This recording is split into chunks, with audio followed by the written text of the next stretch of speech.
ये चेहरा याद है आप सभी को? 1 साल पहले इस चेहरे को आप हर न्यूज़पेपर, हर न्यूज़ चैनल पर देखते होंगे। डॉक्टर मौमिता, जिसका रेप किया संजय रॉय ने। सज़ा under IPC section 64 rape, punishment for causing death IPC section 66 और IPC section 103 murder of the भारतीय न्याय संहिता। ये सारे आईपीसी लगे, लेकिन वो आज तक जिंदा है। इन सारी धाराएं लगने के बाद भी कोई फैसला अभी तक नहीं आया। 1 साल बीत चुका है, वो अभी भी ज़िंदा है। शायद जेल के 4 दीवारी में वो बड़ी आराम से 2 रोटियां तोड़ रहा होगा। पर अब एक और रेप केस कलकत्ता से ही आया है, और वो रेप केस है कस्बा rape case, south Calcutta law college का। 3 कल्प्रिट, 1 विक्टिम और गैंग रेप, और एक पॉलिटिक्स की नई लड़ाई।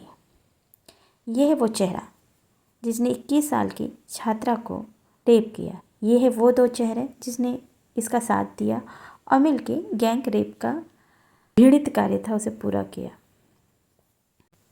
मनोज मिश्रा ने लड़की को, जो 24 वर्षीय छात्रा थी, उसे शाम को किसी इम्पोर्टेंट डिस्कशन के बहाने से गार्ड रूम के पास बुलाया और फिर उसे शादी के लिए प्रपोज़ किया। जब छात्रा ने उसे कारण बता के मना किया कि उसका खुद का एक बॉयफ्रेंड है जिसे वो बहुत प्यार करती है और वो ये रिश्ता कबूल नहीं कर सकती, तब गुस्से में आग बबूला होके मनोजित मिश्रा ने उसे हॉकी स्टिक से मारा। और फिर बारी बारी करके इन तीनों ने अपने साथियों के साथ मिलकर उसका गैंग रेप 5 घंटों तक किया, शाम के 7:30 से रात के 10:30-11 तक। फिर उसकी 90 सेकंड की वीडियो बनाई, उसे धमकाया कि अगर ये बात वो किसी को बताएगी तो ये वीडियो लीक होगी और उसके बॉयफ्रेंड और परिवार को भी वो चोट पहुंचाएंगे। किसी तरीके से छात्रा ने अपने आप को हिम्मत करके उठाया और फिर वो घर पहुंची।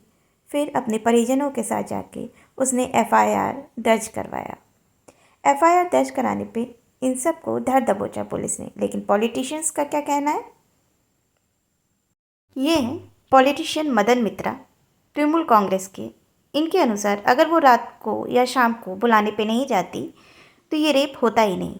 तो इससे ये संदेश जाता है कि अगर कॉलेज बंद होने के बाद आपको कोई बुलाए तो आपको रात में नहीं जाना चाहिए। यानी फिर से विक्टिम ब्लेमिंग यहाँ शुरू है। और ये जो कल्प्रिट है उसके लिंक जो तृणमूल कांग्रेस हैं उससे जोड़े जा रहे हैं। शायद यही कारण हो सकता है कि पॉलिटिशियन सपोर्ट में आके ऐसे स्टेटमेंट दे रहे हैं। अब एक डिस्कशन छिड़ चुकी है कि इन तीनों को क्या सज़ा मिले। क्या आपको लगता है इन तीनों को सज़ा मिलेगी? क्योंकि अब यहाँ पे तो पॉलिटिक्स आ चुकी है।